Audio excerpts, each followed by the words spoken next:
नमस्कार मित्रांनो, लग्नानंतर होईलच प्रेम या मालिकेच्या 7 फेब्रुवारीच्या भागामध्ये मित्रांनो, आजच्या भागामध्ये तर या दोघांची म्हणजे पार्थ आणि काव्याची तर जबरदस्त अशी रोमॅन्टिक ट्रिप दाखवलेली आहे. ते दोघे असं मस्तपैकी एन्जॉय वगैरे करत बाहेर फिरत असतात, म्हणजे सेंटरच्या दिशेने चाललेले असतात. आणि तेव्हा काव्याला तर ती कैरी वगैरे दिसते आणि त्यानंतर काव्या चक्क त्या कैरीचा एक पीस आपल्या तोंडात धरते आणि पार्थला इशारासुद्धा करते मित्रांनो. जबरदस्त मस्त असा रोमॅन्टिक सीन या दोघांचा दाखवलेला आहे. आणि इकडे मात्र या दोघांच्या मधली तर ट्रॅजेडीच दाखवलेली आहे. कारण जीवा अजून तर खूप जाम चिडलेला असतो आणि तो नंदिनीला चक्क हाताला धरून म्हणजे रिक्वेस्ट करून तिला घरी जायला सांगत असतो. आणि तो म्हणत असतो, मला तर तुझ्यामध्ये गुंतायचं नाही आहे वगैरे. पण नेमकंच तेव्हा आता इथे विक्रम येतो आणि विक्रम आल्यानंतर तो तिला थांबवतो नंदिनीला घराकडे जायच्यापासून. आणि तेव्हाच तिच्याकडे जे पेनड्राईव्ह असतं, जे धनंजयने तिला दिलेलं असतं, तर तेव्हा नंदिनी जीवाला म्हणते की मला यांच्याकडून ना PPT करून पाहिजे आहे. आणि आता विक्रमने सांगितल्यानंतर ते PPT जीवा वगैरे करून सुद्धा देईल. तर मित्रांनो, असं सगळं काही आजच्या भागामध्ये घडलेलं आहे. तर चला आजच्या भागाला आपण सुरुवातीपासून बघूया. नंदिनी आणि काव्य आता चाललेल्या असतात आणि त्या दोघी बोलत असतात. नंदिनी काव्याला म्हणत असते, शांतपणाने पेपर लिही, जास्त विचार करू नकोस, असं ती बोलत असते. आणि इतक्यातच मित्रांनो, काव्याला ठेच लागते. तर नंदिनी तिला सावरते आणि तिला विचारते, अगं तू ठीक आहेस ना, लागलं नाही ना फार तुला? तर काव्या म्हणते, नाही नाही मी ठीक आहे आणि तू आलीस की मला सावरायला. पण मी मात्र, असं ती बोलते आणि थोडं थांबून म्हणते, एक विचारू का ताई? तू इथं आल्यापासून तू मला आणि जीवाला एकत्र बघतीयस. तुला 16 डिसेंबर आठवलं का, असं ती विचारते. तर तेव्हा नंदिनी चक्क हसते आणि नाही असं तिला सांगते. तर तेव्हा काव्याच्या डोळ्यात पाणी येतं आणि ती तिला मिठीच मारते आणि म्हणतं, बरं वाटलं ऐकून मला. तर इतक्यात मानिनी धावत येते आणि तिच्या हातामध्ये बाटली देते आणि म्हणते, आहेस ना अजून? अगं तू पाण्याची बाटली विसरलीच होतीस. आणि त्यानंतर विक्रमसुद्धा येतो आणि म्हणतो, काव्या ह्या पेनाने पेपर सोडव, हा पेन लकी आहे, असं म्हणून तिच्या हातामध्ये पेन देतो. आणि हे बघ, ह्या पेननं तू जर सोडवलंस ना पेपर, तर 10-12 सप्लिमेंट तर नक्कीच लागतील. असं म्हटल्यानंतर सर्वजणच हसू लागतात. तर काव्य आता म्हणते, बरं बरं ठीक आहे, चला फायनल बाय, जाते, असं म्हणून चाललेली असते. तर तेव्हा विक्रम वगैरे सगळे तिच्यावरती ओरडतात. तर काव्य म्हणते, सॉरी सॉरी, जाते नाही, येते म्हणायचं. बरं ठीक आहे, मी काय म्हणते, पण मी नाहीच येत. माझा पेपर झाल्यानंतर तुम्हीच या ना सगळेजण मला न्यायला. तर मालिनी म्हणते, अगं बघू बघू, आता तुला उशीर होईल, निघ निघ, असं म्हटल्यानंतर आता काव्या बाय बाय करते आणि तिथून निघून जाते. आणि तेव्हा सर्वजणच खुश असतात. तर आता नंदिनी म्हणते, चला आता मला जंग जय बरोबर तह करायचा आहे आणि जमेल ना मला, असं ती विचारते. तर तेव्हा हे दोघे सुद्धा एकाच स्वरात म्हणतात, नक्की जमेल. आणि तेव्हा नंदिनी वरच्या दिशेने बघते तर अजून जीवाचा दरवाजा तर बंदच असतो. पण नंदिनी थोडीशी स्वतःशी हसते आणि तिने तर आता चंग बांधलेलंच असतो की आता ती जीवासोबत बोलल्याशिवाय, त्याला भेटल्याशिवाय ती तिथून जाणारच नाही. तर आता इकडे ही काव्या बाहेर येऊन उभारलेली असते आणि ती पार्थची वाट बघत असते आणि घड्याळ बघून म्हणते, पण राहिले कुठे हे देशमुख? आणि ती वाट बघत असते मित्रांनो. आणि इतक्या चक्क पार्थ अशी मस्तपैकी ओपन टबवाली जीप वगैरे घेऊन तिच्यासमोर एंट्री मारतो. आणि एकदम असा फॅन्सी वगैरे फॅशनेबल झालेला असतो तो. आणि त्याने गॉगल वगैरे मस्त चढवलेला असतो. आणि ते बघितल्यानंतर काव्या तर फ्लॅटच होते आणि डोळे मोठे करून त्याच्याकडे बघू लागते, त्याच्या गाडीकडे बघू लागते. आणि पार्थ तसाच स्टाईलमध्ये बसून असतो. आणि काव्या अशी डोळे मोठे करून चालत चालत त्याच्या जवळ येऊ लागते. आश्चर्याचा धक्काच बसलेला असतो तिला. तर पार्थ आता तिच्याकडे एकसारखा बघत असतो आणि ती आश्चर्याने त्याच्याकडे एकदा बघते, त्याच्या गाडीकडे एकदा बघते आणि जाम खुश झालेली असते ती. आणि ती आता म्हणते, अहो देशमुख, तुम्ही मला माझ्या सेंटरला सोडायला यावं एवढी माफकच अपेक्षा होती माझी.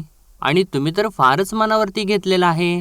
अहो मला सोडायला यायचं म्हणून चक्क ओपन जीप, क्या बात है. आणि दिल चाहता है कि ये सफ़र कभी ख़त्म ही ना हो, हम ख़त्म हो जाए, लेकिन ये सफ़र चलता ही रहे, चलता ही रहे, चलता ही रहे, असं म्हटल्यानंतर पार्थ गाडी स्टार्ट करतो आणि तिथून पुढेच निघून जातो. तर काव्या ओरडते, अहो अहो देशमुख. तर काव्या असं ओरडल्यानंतर पार्थ थोडंसं पुढं जाऊन ब्रेक मारतो. तर काव्या धावत धावत त्याच्याजवळ जाते आणि विचारते, काय आहे हे? तर पार्थ म्हणतो, तुमचं काय होतं बरं? तर काव्या विचारते, मी काय केलं? तर पार्थ म्हणतो, काय म्हणजे काय? आता तुम्ही काय बोललात बरं? हम खतम हो जाय, असं म्हणून तो थोडंसं चिडलेला असतो.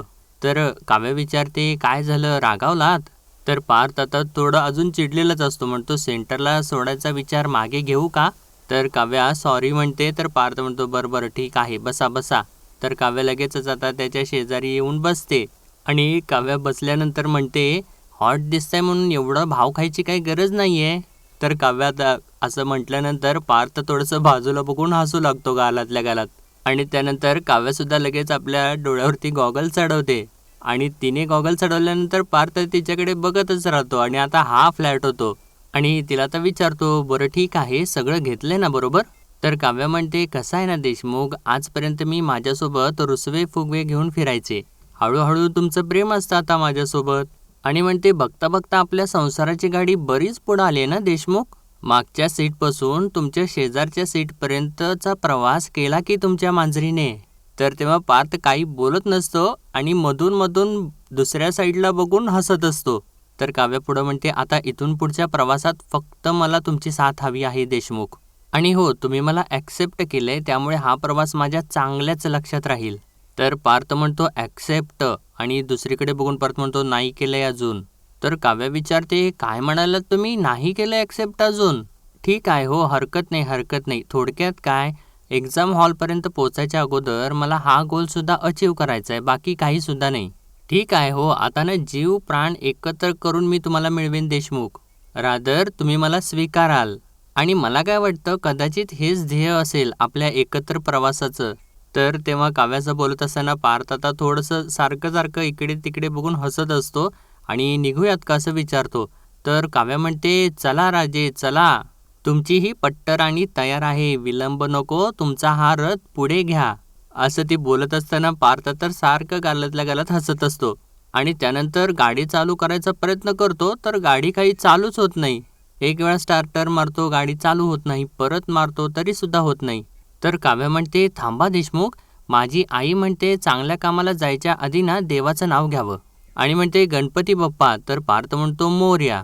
आणि त्यानंतर स्टार्टर मारतो तर खरंच गाडी चालू होते. आणि आता गाडी चालू झाल्यानंतर काव्या स्टाईल मारू लागते आणि स्टाईल मारत मारत गॉगल घालते. आणि तेव्हा पार्थ तिच्याकडे बघून परत गालातल्या गालात हसत असतो. आणि त्यानंतर आता हे दोघेसुद्धा सेंटरकडे निघू लागतात. तर इकडे आता मित्रांनो, नंदिनी तो पेनड्राईव्ह आपल्या हातामध्ये घेऊन बसलेली असते आणि तिला तर तो क्षण आठवतो ज्यावेळेस धनंजयने जीवाला धक्के मारून घराच्या बाहेर काढलेलं असतं. त्याची बॅग वगैरे फेकून दिलेली असते आणि त्यालासुद्धा धक्का दिलेला असतो. आणि त्यानंतर जीवाने जेव्हा पाणी मागितलेलं असतं, त्याने सगळ्या तोंडाला अंगाला वगैरे साबण लावून घेतलेलं असतो, तेव्हा धनंजयने तिला ढकलत आतमध्ये नेलेलं असतं. आणि ते सगळं आठवत असताना आता नंदिनी थोडीशी म्हणजे रडू लागते, तिला थोडंसं अस्वस्थ वाटू लागतं. आणि त्यानंतर नंदिनी 2-3 वेळेला जाऊन जीवावरती ओरडलेली असते, त्याच्यावरती तिने शंका घेतलेली असते. तो सुद्धा क्षण आता हिला आठवतो. आणि इतक्यातच आता इकडून जीवा हळूच दरवाजा उघडतो आणि हळूच दरवाजा उघडून खालच्या दिशेने बघतो नंदिनी आहे का नाही. तर नंदिनी तिथेच पायरीवरती बसलेली त्याला दिसते. आणि तिला बघितल्यानंतर जीवा मुद्दामूनच आता दरवाजा बंद करतो आणि दरवाजा बंद केल्याचा आवाज नंदिनीला जातो. आणि नंदिनी लगेचच थोडंसं आपले डोळे वगैरे पुसते आणि मागे वळून बघते. आणि ती मनात म्हणते, असं का वाटलं मला की जीवाने क्षणभर दार उघडलं होतं. आणि परत म्हणते, नाही नाही, उघडलं नसेल, आणि जर उघडलं असतं ना तर मला असं थांबलेलं बघून त्यांनी परत बंद नसतं केलं. आणि म्हणते, हरकत नाही, खोलीची आणि मनाची दारं उघडूपर्यंत मी अशीच इथे बसून राहीन. बिचारे जीवा कुडकुडत घराबाहेर रिक्षामध्ये बसून होते आणि मी तर इथे घरामध्ये आहे, असं ती मनातल्या मनात बोलत असते. इतक्यातच मागून तिच्या खांद्यावरती वसू हात मारते आणि तेव्हा नंदिनी खूपच खुश होते आणि तिला वाटतं की जीवानेच तिला बोलवलेलं आहे. आणि ती एकदमच हसत खुश होऊन उठत असते आणि मागे बघते तर रम्या आणि वसू तिथं असतात. तर तिला बघितल्यानंतर रम्या म्हणते, काय गं नंदिनी, अशी ते पायऱ्यांच्या वरती का बसली आहेस, जा की तुझ्या रूममध्ये. आणि असं ती म्हणत असताना आता इकडे जीवाला सगळं काही आतमध्ये ऐकू येऊ लागतं आणि तो आता दरवाजाजवळ येऊन कान लावतो. तर तेव्हा वसू रम्याला म्हणते, काय गं रम्या, कसं बोलतेस गं तू तिला, अगं का उगाच तू तिच्या जखमांच्या वरती मीठ चोळतीयेस. नाही, मला मान्य आहे की हिने आणि हिच्या बापाने मिळून जीवाला यांच्या घराच्या बाहेर काढलं, म्हणून तर जीवा इथे परत आलाय ना चिडून. आणि नंदिनीला म्हणते, असं झालं ना नंदिनी, मग मला सांग तू असं वागल्यानंतर तुला असं वाटतं की खरंच जीवा तुला खोलीमध्ये घेईल परत? तर रम्या म्हणते नाहीच घेणार आणि हे काय हिला माहिती नव्हतं का? तरी ही कशासाठी आली ही इथे? आणि नंदिनीला विचारते काय गं नंदिनी तुला बोर होत नाही का? म्हणजे कधी कधी तो तुझ्या मागे येणार, मग तू त्याच्या मागे जाणार, परत तू आणि काय म्हणतात त्याला ते असं वसूला विचारते. तर वसू सांगते बूमरँग. आणि आता रम्या आता म्हणते हिला नंदिनीला बूमरँग इफेक्ट सारखं तेच तेच करत असता का तुम्ही? असं म्हटल्यानंतर वसू आता हसू लागते. आणि तेव्हा आता जीवा हे सगळं काही ऐकत असतो आणि तो रागाला येतो आणि तो आता दरवाजा उघडतो आणि बाहेर येतो आणि रम्याला म्हणतो काय चाललंय रम्या, काय चाललंय? आणि त्या दोघींना म्हणतो इथे काय करताय तुम्ही? आणि विचारतो बोर होत नाही काय गं तुला? सतत आपलं तेच तेच तेच सुरू असतं. सतत तुम्ही नंदिनी किंवा काव्याच्या मागे लागलेले असता, मग त्या तुम्हाला धडा शिकवतात, मग परत तुम्ही त्यांना टोमणे मारता. बुमरँग इफेक्ट सारखं करताय का सतत? तर रम्या जीवाला बोलायचा प्रयत्न करत असते तर जीवा तिला थांबवतो. म्हणतं एक मिनिट, अगं चिडू नको गं, आणि तुझी चिडचिड का होते ना ते मला चांगलंच माहिती आहे अगं.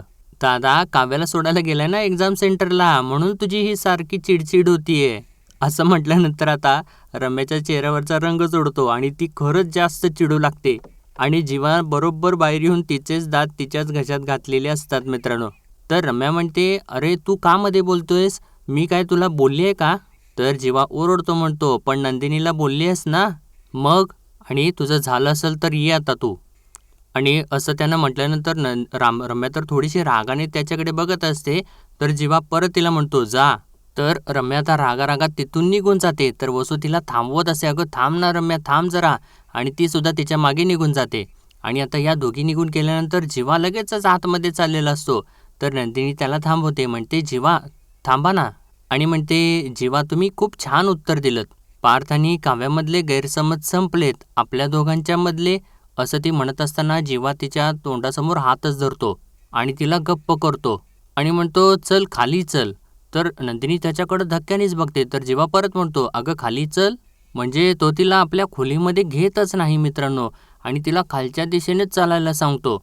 आणि या दोघांचं असं चालू असतं आणि इकडे तर मित्रांनो आता हे दोघे पार्थ आणि काव्या जे चाललेले असतात, तर काव्या एवढी मस्त एन्जॉय करत असते, चांगली ती उठून उभी वगैरे राहिलेली असते आणि जोर जोराने ओरडत वगैरे असते. तर पार्थ म्हणतो अहो ओरडताय कशासाठी? तर काव्या म्हणते अहो असं काय करतायत देशमुख, अहो मी रोड ट्रिपचा वाईब घेते छान. अहो आज तर आपण किती दिवसानंतर असं छान लॉंग ड्राईव्हवरती चाललेलो आहे. अहो छान जीटी फील घेते मी. तर पार्थ म्हणतो अहो मागच्या वेळी बीटी बोलला होता ते काय बॅड ट्रिप, आता हे जीटी काय आहे हे? तर काव्य चिडते आणि म्हणते ऑब्व्हियसली अहो देशमुख, जीटी बीटी म्हणजे बॅड ट्रिप आणि जीटी म्हणजे गुड ट्रिप असणार. आणि म्हणते देशमुख मी काय म्हणते, अहो तुम्ही सुद्धा ही ट्रिप फील करा हो. तर पार्थ म्हणतो तुम्ही ना आता हे सेफ फील करा, या खाली बसा. तर काव्या म्हणते नाही नाही मला मजा येते, काही होत नाही हो. असं ती म्हणत असे तर पार्थ तिला खेचूनच खाली बसवतो आणि म्हणतो काय करताय? आणि असं त्यानं केल्यानंतर काव्य चिडतेच थोडी. तर पार्थ म्हणतो आता हे टफ लुक्स देत बसू नका, काय आता आपला प्रवास चालू आहे, रिव्हिजन करा रिव्हिजन. प्री पास झालाय, मेन्स क्लिअर करायची आहे ना? काय आहे पुस्तकातले पुस्तकाच्या बाहेरचे बरेच प्रश्न येऊ शकतात, जसं की AI. तर तेव्हा पार्थने असं सांगितल्यानंतर म्हणजे AIचं नाव घेतल्यानंतर लगेचच काव्या AI बद्दल त्याला सगळं काही लेक्चरच देऊ लागते आणि ती थांबतच नसते. आणि पार्थ ती असं बडबड बडबड करत असताना तिच्याकडे आश्चर्याने बघतच असतो आणि डोळे वगैरे मोठे करत असतो. आणि काव्य नॉनस्टॉप बोलत असलेलं बघून पार्थ तिला म्हणतो अहो तुमचा बराच अभ्यास झालेला आहे आणि तुम्ही उभे राहा, ओरडा, जा जा, असं तो परत म्हणतो. तर काव्या म्हणते अच्छा असं आहे का, तुम्ही ओरडा म्हणाल्यानंतर मी ओरडू का? काहीच गरज नाही आहे त्याची. ऑलरेडी ना मी महिनाभर खूप काय काय केले, आता मी जरा शांत बसते. तुम्ही बोला ना. तुमचं ऐकते मी देशमुख, बोला बोला. काय मग टॉप 20 आर्किटेक्टपैकी एक? कसं वाटते तुम्हाला फ्युचर IAS बरोबर प्रवास करून? असं म्हटल्यानंतर पार्थ तर लाजायसारखंच करू लागतो. तर काव्य म्हणते अहो लाजताय काय देशमुख, बोलो बोलो शर्माओ मत, जो दिल में है वो कहो, क्या पता देशमुख कल हो ना हो. तर पार्थ म्हणतो छान वाटते तुमच्यासोबत प्रवास करताना, वर मोकळं आकाश आणि खाली मोकळ्या मनाचे आपण दोघं. हवेतलं आणि मनातलं मळब दूर झाल्यानंतर किती फ्रेश वाटतं ना. हा प्रवास नक्कीच लक्षात राहील. आणि तसं बघायला गेलं तर हा काय पहिला प्रवास नाही आहे आपला, याआधी सुद्धा केलाय आपण प्रवास. तर काव्या विचारते कधी? तर पार्थ म्हणतो कधी काय कधी?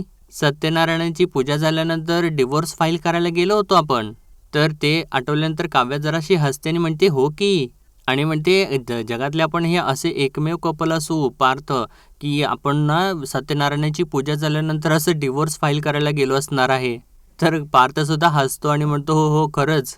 तर काव्या म्हणते अहो देशमुख काय दिवस होते ते, अनबिलिव्हेबल दिवस होते. I tell you Deshmukh, universe ना तेव्हा मेहरबानच होता आपल्यावर. काव्यार्थला एकत्र आणण्यासाठी युनिव्हर्स एक एक गोष्ट प्लॅन करत होता. तर पार्थ विचारतो कुठले प्लॅन्स? तर काव्या म्हणते अहो असं काय करता, आपण डिवोर्स फाईल करायला गेलो होतो आणि ज्यावेळेस परत येतो तर तेव्हा काय काय घडलं ते आठवत नाही का तुम्हाला? तर आता पार्थला तो क्षण आठवू लागतो ज्यावेळेस हे दोघे परत येत असतात आणि तेव्हा जोराचा पाऊस सुटलेला असतो आणि पार्थच्या कारचं टायर पंक्चर झालेलं असतं आणि त्यावेळेस तो आता तसाच भिजत बाहेर आलेला असतो. म्हणजे काव्या अगोदर बाहेर येऊन उभारलेली असते आणि ती मस्तपैकी असं छान पावसाचा आनंद वगैरे घेत असते आणि पार्थ तिच्याकडे बघत बघतच टायर वगैरे बदलत असतो आणि त्यानंतर तो भिजत असतो. तर काव्या चक्क येऊन त्याच्या डोक्यावरती त्याचं ब्लेझर धरते आणि तेव्हा पार्थ तिच्याकडे जरा असं बघतो आणि त्याला त्या गोष्टीचं आश्चर्य वाटलेलं असतं आणि हे सगळं काही आता त्याला आठवतं सुद्धा. तर असं त्याला आठवल्यानंतर पार्थ हळूच तिच्याकडे सारखं बघत असतो. तर काव्या म्हणते समोर बघा आणि अपघात टाळा आणि विचारते काय मग किती % आलेला आहे? तर पार्थ विचारतो काय? तर काव्या म्हणते मला ॲक्सेप्ट करणं. आणि असं ती बोलत असताना जराशी बाजूला बघते आणि एकदमच पार्थला ओरडू लागते गाडी थांबवा गाडी थांबवा. तर पार्थ घाबरतोच आणि म्हणतो का काय झालं असं म्हणतो गाडी थांबवतो. तर काव्या म्हणते मागे घ्या गाडी, पटकन मागे घ्या बरं गाडी. तर पार्थ आता गाडी मागे घेतो आणि घाबरून विचारतो अहो काय झालं? तर काव्या म्हणते अहो बघा ना देशमुख, समोर कैऱ्या चिंचा बोरं. अहो चला ना चला, मला तर शाळेचे दिवस आठवले, चला ना खाऊया प्लीज. तर पार्थ म्हणतो अहो तुम्ही यासाठी एवढ्या जोरात ओरडलात? तर काव्या म्हणते अहो म्हणजे काय, अहो एक्साइटमेंट वाढली ना माझी ते सगळं काही बघून. देशमुख ऐका ना, माझ्या तोंडाला खूप पाणी सुटलेलं आहे, वेळ घालवू नका, चला ना पटकन खाऊया. तर पार्थ म्हणतो हे बघा उद्या परीक्षा आहे तुमची, उगाच आजारी पडाल नको. तर काव्या म्हणते क्या बात आहे देशमुख, तुमच्या वडिलांचा आत्मा कधी कधी येतो तुमच्यामध्ये, चला बरं पटकन चला चला असं म्हणून ती दंगाच करू लागते. तर पार्थ नाही नाहीच म्हणत असतो. तर काव्या म्हणते मी उतरते गाडीमधून खाली, मी पैसे वगैरे न घेताच उतरते, तुम्ही या पटकन. तर पार्थ परत नाही असं म्हणतो. तर काव्या मी या या असं म्हणून ती कारमधून गाडीमधून खालीच उतरते. तर पार्थ म्हणत असतो काव्या तुम्ही नाही जायचंय, काव्या नाही जायचंय आणि परत ओरडतो फिसकारलेली मांजर. आणि तरीसुद्धा काव्या ऐकत नाही आणि त्या गाडावाल्याजवळ जाते आणि तेव्हा पार्थ इकडे म्हणत असतो किती दिवसानंतर यांना मी फिसकारलेली मांजर म्हणतोय. तर काव्या तिकडूनच ओरडते अहो या ना देशमुख. तर पार्थ आता म्हणतो हां हां आलो आलो. तर मित्रांनो आता इकडे जीवा जो असतो तो नंदिनीचा हातच पकडतो आणि तिला म्हणतो चल ये ये असं म्हणतो, तिला परत पायऱ्यांच्या वरनं खाली उतरवत घेऊन येत असतो. तर नंदिनी म्हणत असते अहो ऐका ना मला थोडं, असं ती बोलत असते. तर जीवा म्हणतो ये ये सावकाश सावकाश ये बरं, पायऱ्यावरून खाली उतरतीये. तर नंदिनी परत म्हणत असते अहो मी काय म्हणते, मला थोडंसं बोलायचं होतं. तर जीवा तिला खालीपर्यंत घेऊन येतो आणि त्यानंतर तिचा मोबाईल आणि तिची पर्स तिच्या हातामध्ये देतो आणि तिला म्हणतो का आली आहेस तू इथे? आणि असं त्यानं म्हटल्यानंतर नंदिनीला खूप मोठा धक्का बसतो आणि ती म्हणते हे बघा जीवा मला तुमच्याशी बोलायचं आहे, जे काही झालंय ना त्याच्याबद्दल बोलायचं आहे. तर जीवा आता एकदम कॅज्युअली बोलतो, म्हणतो मला याच्याबद्दल काही बोलायचं नाही आहे, जे झालं ते झालं. तर नंदिनी म्हणते असं नका करू ना पसारेवाला. तर जीवा म्हणतो जीवा जीवा जीवा नाव आहे ग माझं, प्लीज जीवाच म्हणशील. तर नंदिनी आता बोलू लागते, म्हणते हे बघा जेव्हा तुम्ही मला सांगत होतात ना सतत की 21 दिवसांचं व्रत पूर्ण झालं, मी जिंकलो असं म्हणत होतात आणि मग बाबांच्या बोलण्यावरून सुद्धा माझा गैरसमज झाला की मला फक्त तुम्ही जिंकण्यासाठी दारू पाजलीत. तर जेव्हा तिला म्हणतो अगं करेक्ट तुझ्या बाबांच्यासारखं बोलतेस अगं तू, मी जिंकलोय हे सिद्ध करण्यासाठी मी तुला दारू पाजली, असं वाटलं होतं का तुला? अगं इतकं चीप वाटलो का मी तुला? अगं त्या दिवशी त्या रात्री माझ्या मिठीत होतीस अगं तू, पदर नाही पण भान कधीच ढळून गेलेलं होतं तुझं. स्वतःला कधीसुद्धा अर्पण करायला तयार असणाऱ्या मुलीसारखी अवस्था झालेली होती तुझी. मी जे सांगेन ते करायला तयार असणारी, माझ्या स्पर्शाने सुखावून जाणारी, माझ्या सहवासाने फुलून आलेली, अगं तुझा आणि माझा श्वास ओळखू येणार नाही इतक्या जवळ आली होतीस अगं तू माझ्या. आणि हे सगळं काही सहज शक्य असूनही मी लक्ष्मणरेषा नाही ओलांडली. त्यावेळी अशी अवस्था होती ना की मी जे मागितलं असतं ते मला तू करू दिलं असतंस. एरवी आपली प्रेम कहाणी मी लाईव्ह जाऊन जगासमोर आणत होतो. मग तुझं असं माझ्यासाठी वेडावून जाणं, बेभान होणं हे जगासमोर आणू शकलो नसतो का मी? पण बेभान होणं आणि बेताल होणं यामधला फरक मी कधीही विसरत नाही. आणि तुला वाटलं की मी तुला दारू पाजली? तर नंदिनीच्या डोळ्यामधून आता घळकन पाणी येतं आणि ती म्हणते, हे बघा जेव्हा मी जे काही झालं, मी जे काही बोलले, जे काही वागले त्याला आय एम सॉरी. तर जेव्हा आता परत तिचा हात आपल्या हातात घेतो आणि म्हणतो, हे बघ नको काळजी करूस, ये ये असं म्हणून ती तिला घेऊन जाऊ लागतो. तर नंदिनी त्याला म्हणत असते, अहो तुम्ही असं काय करताय, जरा माझं ऐका ना. तर जेव्हा म्हणत असतो, नाही ऐकतोय मी तुझं सगळं काही ऐकतोय. तर नंदिनी त्याला थांबवतेच आणि म्हणते, जेव्हा प्लीज प्लीज तुम्ही माझं जरा ऐका ना. आणि त्याचा हात तिने हातात घेतल्यानंतर जीवाला जरासा धक्का बसतो आणि तो आपला हात परत मागे खेचून घेतो आणि म्हणतो, मला कंटाळा आलाय तुझ्या या तळ्यातल्या मळ्यातल्या खेळाचा. तू एकटी असलीस की तू वेगळी असतेस, तुझे बाबा समोर आले की तुझ्या तोंडून शब्द फुटत नाही. जर समज मी आत्ता तुझं ऐकलं आणि उद्या तुझे बाबा नाही म्हणाले आणि तू परत माझा तेव्हा हात सोडलास तर? असं तो बोलत असो तर तेव्हा नंदिनी त्याचा हात परत आपल्या हातात घेते. तर जीवा म्हणत असो, अगं नको खेळूस माझ्या मनाशी. तर नंदिनी म्हणते, अहो असं नाही होणार, मी सांगते ना तुम्हाला. तर जीवा परत तिला म्हणत असतो, नंदिनी नाही, हात सोड माझा, खूप उशीर झालाय अगं. तर नंदिनी म्हणत असते, अहो नाही मी आले ना आता. तर जीवा म्हणतो, कशाला आलीस तू, जा ना परत, मला खरंच कंटाळा आलाय तुझ्या हो नाहीच्या खेळाचा. असं तो बोलत असतो आणि मित्रांनो नेमका आता नंदिनीच्या मोबाईलवरती तिच्या बाबांचा फोन येतो. तर नंदिनी लगेच जीवाचा हात सोडते आणि त्याचा फोन उचलायचा प्रयत्न करत असते. तर जीवा म्हणतो, मी म्हटलं होतं ना तुला की उद्या तुझे बाबा नाही म्हणाले तर तू माझा परत हात सोडशील आणि आत्ता नुसतं तुझ्या बाबांचं नाव बघितलंस आणि तू माझा हात सोडलास. तर नंदिनी म्हणते, नाही हो असं का करताय तुम्ही, मी बाबांचा फोन कट करायसाठी म्हणून असं ती बोलत असते. तर जीवा म्हणतो, इनफ इनफ इज इनफ. ए बघ मी तुझ्यासमोर हात जोडून मी तुला रिक्वेस्ट करतोय, प्लीज घरी जा. तर नंदिनी म्हणते, अहो जीवा प्लीज ऐका ना माझं, प्लीज ऐका तरी, असं का करताय तुम्ही. तर जीवा तिला प्लीज असं परत म्हणतो आणि बाहेरच्या दिशेने तो हात करतो. तर तेव्हा नंदिनी चाललेली असते. तर इतक्यातच मित्रांनो इकडून विक्रम जोराने ओरडतो, नंदिनी थांब. आणि तो आता तिथे आलेला असतो मित्रांनो. तर आता त्याला बघितल्यानंतर जीवाला तर धक्काच बसतो आणि नंदिनीच्या डोळ्यामध्ये आता पाणी असतं आणि विक्रम ते सगळं काही बघत असतो आणि आता जीवाची काही हरकतच नाही मित्रांनो. तर आजच्या भागामध्ये एवढंच आणि पुढील भागामध्ये आपण पाहणार आहोत मित्रांनो. आता इकडे पार्थ आणि काव्या बाहेर मस्तपैकी असं काकडी वगैरे कैरी वगैरे एन्जॉय करत असतात. तर तेव्हा काव्या आपल्या तोंडामध्ये एक तुकडा पीस धरते आणि पार्थला इशारा करते. तर तेव्हा पार्थ तिच्याकडे बघून फ्लॅटच होतो आणि तेव्हा तो थोडंसं बाजूला तिला इशारा करून सांगतो. तर तेव्हा काव्या बाजूला बघते आणि हसूच लागते.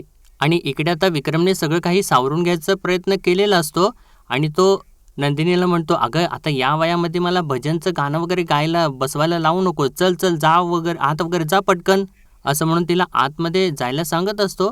आणि नंदिनी आतमध्ये चाललेली सुद्धा असते आणि तेव्हा जीवा तिला थांबवत असतो आणि इतक्यातच नंदिनीच्या हातामधून म्हणजे पर्समधून वगैरे तो पेनड्राईव्ह खाली पडतो.